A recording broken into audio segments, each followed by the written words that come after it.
Exit poll సర్వేస్కి సంబంధించి ఏదైతే ఆత్మసాక్షి జార్ఖండ్కి సంబంధించి చెప్తున్నది ఏంటంటే బీజేపీ ఇద్దరికి నెక్ టు నెక్. అక్కడ జార్ఖండ్ ముక్తి మోర్చా నేతృత్వంలోని కాంగ్రెస్ కూటమి అధికారంలోకి వస్తుందని. బీజేపీ 44 నుంచి 45% ఓట్లకు పరిమితం అవుతుంది. జేఎంఎం ఇండియా అలయన్స్ 45 నుంచి 46% ఓట్లు, ఇతరులు 9 నుంచి 11% ఓట్లు రాబడతారని.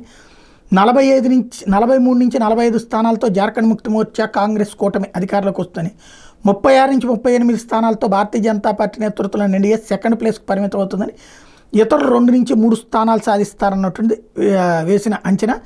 ఇందులో సంతాల్ పరగనాలో 18 సీట్లకు గాను ఇద్దరు సగం సగం దక్కించుకుంటే, నార్త్ చోటాంగ్పూర్ ప్రాంతంలో 25కు గాను అక్కడ జేఎంఎం కూటమికి 13, బీజేపీ కూటమికి 11 వస్తాయని.